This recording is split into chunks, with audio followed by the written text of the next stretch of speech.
Namaste, everyone. I am so privileged to be here in front of you in an educational institution speaking about Sri Aurobindo's vision of education. And I was also very lucky to have studied in one of these incubation centers, which are also schools, because schools are always a facility for further research. There's no end to researching in education. It's an ongoing process, and we all know it. Teachers, educators, and perhaps students also know it. That here's something that we are co-creating together. So every classroom is like a laboratory. And I went to a school that was set up by Sri Aurobindo's vision, and it is really a laboratory. It doesn't follow any curriculum that has been set by any standards. It creates its own standards, which also means teachers get a lot of opportunity and freedom to develop their own curriculum, their own methods of teaching. So as a teacher in this institution and also having gone through it as a student, I know some of the things that were missing when I was a student, and I'm trying to fill in some of the gaps using Sri Aurobindo's methods. It's a very big project. And one of the very core values of education is that the teacher has to embody the practice. It's not a teacher who comes to deposit some information or knowledge in a child's head. The teacher is embodying whatever the teacher wants to teach. And let's start from the beginning of Sri Aurobindo's journey of education. So he was born in 1872 and he went to England to study. So till the age of 21, so for 14 years, from the age of 7 to 21, he was in England. He studied in a completely Western education system, an English education system, and the languages he learned are Greek and Latin, and English, of course. And he mastered all three. But he was like, willing to come back to India so badly because at that time when it was 1893, and he was already hearing about how Indians were being maltreated by the British. So without knowing much about India, he already had this reverence that this is my motherland and there is something that perhaps I could contribute to it. So when he returned at the age of 21, instead of taking up the Indian civil service job that he was capable of taking up, which is now the IAS, a very haloed position, and where people only of great capacity could take on this position. He worked with the Maharaja of Gaikwad in Baroda, and he was also an English teacher. And as soon as he landed in India, he started absorbing Indian culture. He learned Bengali, which was his mother tongue. He learned Sanskrit. And when he learned Sanskrit, he went to Kalidasa, he read the Vedas, Upanishads, he started translating them. And later on, when he came to South India, to Tamil Nadu and Pondicherry, he learned Tamil and he started translating Thiruvalluvar, Andal, and all those great poets and spiritual masters in Tamil. So when he studied, he went into the depth of everything he studied. And that's one of his core principles of education. That the kind of education we have right now, we have like 15 subjects and we study a little bit of each. We don't go deep into any of them. So his method of education is that you take up a subject, you go deep into it. And then once you have mastered it to a certain extent, you leave that and you take up the next subject. And then the other principle of his education is that we are learning subjects, but we should learn how to train the mind. And there he has done detailed analysis of the mind, like what are the different parts of the mind that we have to train. Usually we train the mind as in the rational mind, and we don't train the creative mind. We don't train the emotional mind. We don't train the natural mind. We don't train the mind that tells us what it means to hold ourselves erect, the mind that gives us the sense of who we are in the collective. So we don't learn a lot of subjects that are very natural. If you were to go to a Gurukul system in the past, you would learn all these things, including cooking and raising cows and making them graze, raising food from seed to fruit to grain. you would have learned all that because that system of education was a holistic living. So how do we make a classroom a lived experience? So that was his idea of teaching, where he said the teacher has to be a practitioner, as the gurus were of old. They used to practice the yoga that they used to teach. They had the darshan, that is not the philosophy, but the darshan, the seeing of the truths that they were imparting. And that's why the imparting was not just depositing knowledge, it was a transmission. And that is what he wants to bring back through his principles. So going back to what we have to train, the subjects are not as important as the metacognition that we have to learn, or the education that is needed to train the inner instrument. So what is this thing called the inner instrument? In Sanskrit, the word is antakarana, inner instrument. Okay, so that is made up of 4 components. And this is not Sri Aurobindo's idea. This is there from in the beginning of time, or beginning of the knowledge academy in India. So the antakarana is made up of the chitta, the manas, the buddhi, and in traditional systems, it's the ahankara. So ahankara is the ego, or the entity that holds everything together. The manas, chitta, buddhi, the body, the emotions. So that entity. So now let's look at Sri Aurobindo's idea of training the antakarana. So he takes the chitta first, training the chitta. So chitta is the basic consciousness. It is the repository of memory. It is the scout that goes and picks up knowledge that we have stored before. So from our memory system, it picks up knowledge. This is the one that associates, that given a fact, you will be able to associate it to past facts that you have encountered. It is a very useful tool. And memory can be developed without rote learning. So when you internalize the process or internalize a theory or any knowledge, then it gets into a system of chitta. So it has become part of you. And then you can retrieve it whenever you like. And it doesn't have to be rote learning, that you have to be able to start a word with P, you have to start with A, B, C, D, E, F, G, and then you go to P, because that's rote learning. So this is a kind of knowledge that is available to you because you have developed the chitta. And he also talks about chitta shuddhi. That means purification of this chitta, memories, because there's a lot of thing that gets in. Like everything you see, you hear, all the senses are always bombarding us with inputs, and all those things have to be sorted. We do it at night when we are asleep. There's a part of the brain that does it, and hippocampus, if you want to know it. And it is a smart part of the brain that figures out what is useful information, what you need for your survival, and what you need for your inner growth, the real spiritual growth. So you find out who your friends are, who your enemies are, what is a good pattern to follow, what is it that is a bad habit. So this part of the brain does this work. But if you didn't purify it, you didn't do chitta shuddhi, then it wouldn't know what is good and what is bad. So here you train it ethically. And there is a difference between moral education and ethical education. So moral education is what the Shastras have said. Okay, it's there in Manusmriti, therefore you should do it. And you don't question, because Manusmriti was written 3,000 years back, or 2,000, or whatever it is. Times have changed. And there's a lot in that book that is not relevant, in fact, harmful, hurtful towards certain people.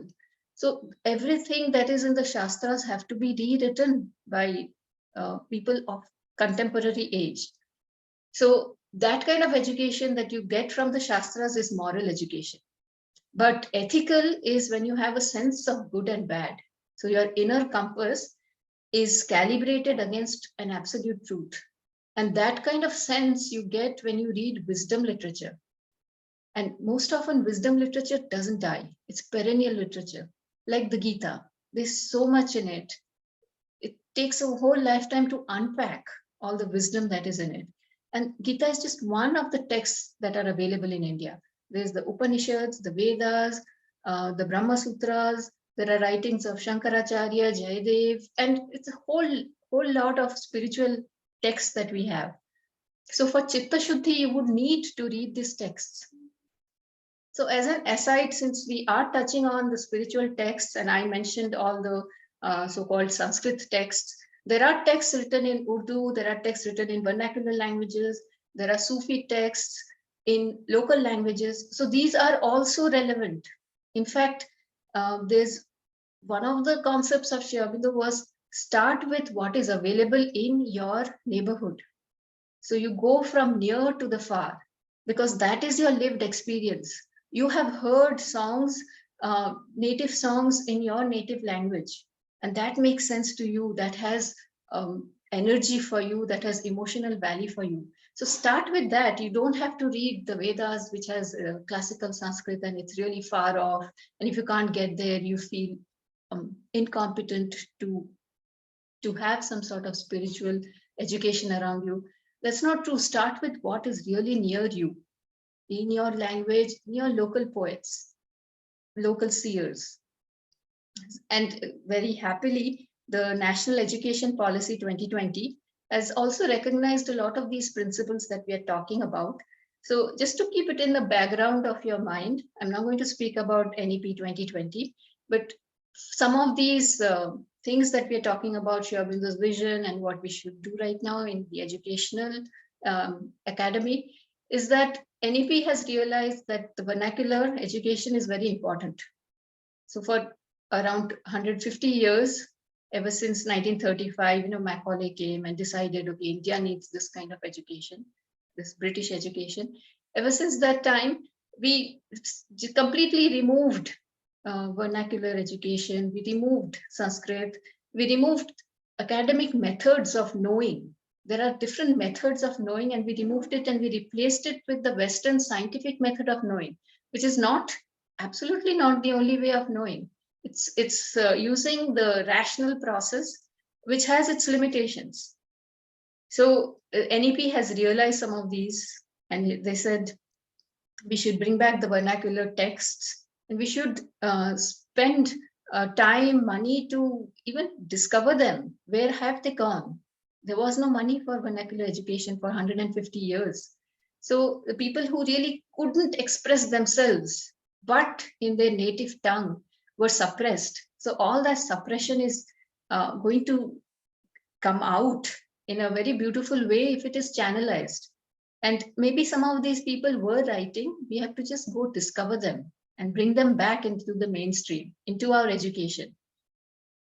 So let's get back to talking about the Antakarana, what needs to be trained. So we did Chitta, and the second is Manas. I touched upon it when we were talking of the rational education.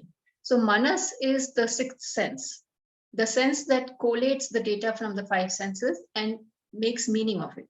It's the meaning-making machine in us. It's a machine. So it's a very useful tool. It thinks analytically. It tells us how to survive well. And it is something that needs to be trained. Logical thinking is not very obvious. And when we get into a milieu where people don't think logically, then what is the current way of thinking becomes the new logical way of thinking, and we start conforming to that. So there is a technique of stepping out or becoming the witness to notice what is happening around, and then to use every system that you have noticed, putting them in the right place. To be able to put in the right place, you need to step back and get the big picture view. You should be able to summarize. You should be able to notice the trends. You should be able to interpolate and extrapolate. So all these faculties that we are talking about are faculties of the mind, rational faculties, critical thinking faculties. So those have to be trained. When we learn sciences, we learn mathematics, we are training parts of the rational mind. But are we using it to train an important aspect of life, which is communication? Do we communicate rationally? We don't learn it because communication is not a subject in schools. Maybe it's later a subject of specialization used for certain purposes. But communication is a basic way of life. We don't exist but through communication. And communication means harmony, means empathy. It develops the heart. And all these things are not part of our education, not part of our current education, Western education. Perhaps they were part of our ancient Indian ways of thinking. So this is where people like Sri Aurobindo and Rabindranath Tagore and Satish Chandra Mukherjee, so they were pioneers in education theory. In 1905, when Bengal was partitioned, and there was a lot of hurt feelings because it was a harmonious unit, East and West Bengal, right now what is Bangladesh and West Bengal. And that unit was partitioned for the purpose of dividing the people because it was difficult to rule. They were so cohesive. They were getting into nationalism that was hurtful towards the British. So at that point, 1905 is a year when a lot of products or knowledge products come out of Bengal. It's also the period of Bengal Renaissance, which became the Indian Renaissance. So a part of those Renaissance people were Sri Aurobindo, Rabindranath Tagore, Bipin Chandra Pal. So they had magazines and they had various ways of bringing back the indigenous knowledge. So they were already thinking of decolonizing the mind. Decolonizing the nation was, of course, in the forefront of their thoughts. They were freedom fighters, but they were also thinking of what next. The mind has been colonized for such a long time. There is a love or this sort of awe or whatever that's coming from the West, from starting from the products to their knowledge academy. But it's not our way of doing things. The Eastern mind works quite differently from the Western mind. So in 1905, they set up the Bengal National College, which now became the Jadavpur University, where the national word is very important. They tried to bring in indigenous ways of knowing, the ancient ways of knowing. And to come back to the Antakarana or to link it to that is the training of Chitta and Manas. Manas usually happens in schools, not holistically, but there is the training of the Buddhi, which is the next or higher layer of the Antakarana, the intellect. So there you have to train the creative mind, the imaginative mind. So how many classes do you do to develop your imagination, your creativity, your original thinking, your love for something that you really would like to learn, not something that someone is telling you to learn? Even that curiosity is something that needs to be developed. So that's developing the intellect. And beyond the buddhi, there is another layer in the antakarana that has been completely ignored. And that is the layer of the intuitive mind, developing powers of the mind like clairvoyance, clairaudience, knowing about things at a distance, being able to read people's thoughts, being able to send your thought to somebody else, to be able to read and notice things that may happen in the future, that have happened in the past without being there. This kind of knowledge, direct intuitive knowledge, is not even part of any curriculum. And Sri Aurobindo says this has to be a very integral part of education. And I just use the word integral because that's the education system of Sri Aurobindo. It's called integral education. And integral means all these four parts of the antakarana and the physical education. So you do a lot of activities that train your body, that beautify your body, that give you awareness of the body. Like some of them are athletics, swimming, playing games, but then you also train your emotional being, the part that is really not addressed in a lot of schools. That what does it mean to be a good sportsman? What does it mean to have empathy, compassion, to be able to speak well with someone non-violently? So these kind of training is also part of integral education. So here's Sri Aurobindo's vision of education included physical education, emotional education, mental education, and spiritual education. So spiritual education is another aspect that used to be the strongest aspect of Indian education. Everything started with what the spirit said. And it is very important to follow the spirit, the true spirit. Again, it's not a moral spirit or even something that society tells is best for this time. This is your best thing that you can do, best pattern. It's not that, it's something perennial that we all have. We have the spark of the divine within. And how do you kindle that spark? If it is not in schools, where will you do it? After school, you'll get busy with work, you'll get busy with life. Things will just happen until you don't have the curiosity or the energy to develop that spark. So you start from really young age. And if there is any conflict between what is secularism, Indian secularism, so you should not or should teach texts like the Gita. If there's such a question that even comes, in that case, why not be all inclusive instead of being all exclusive? Teach all the kinds of so-called religions or spiritualities that we have. Teach Sufi texts, teach the Quran, teach the Bible, teach Gita, teach whatever, because that is very important. And the soul knows what will kindle it. And if you really go to the depths of spirituality and religion, there is no conflict. There are just different facets of truth.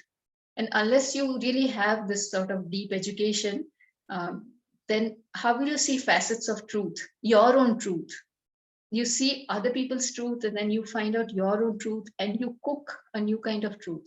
So everything that a teacher gives you is just tools, but you are doing the actual learning, which comes down to Sri Aurobindo's really first principle of education is that everything is within. Nothing can really be taught. And that's a great thing, right? You can take responsibility as a student of your own education. And your studenthood doesn't remain just till the age of 21 or 23. It is a lifelong process. You're always learning because there's so much to unfold from within. So with that, I would like to really end this really short introduction on Sri Aurobindo. And he has written a lot of books. There's a whole compilation on education where Sri Aurobindo talks about his ideas of education, starting from the days of Bengal National College until the end of his life. And the other thing to remember is Sri Aurobindo passed away in 1950, and he had his visions on education that are still being implemented. I don't know of a single school that has been able to see through any of his visions. Everyone is trying, and we as educators and students, we have to co-create this new process of education and know that we are in a laboratory, and it's okay to fail, but we have to try. And with that, I would say thank you so much for listening to me, and goodbye. Namaste.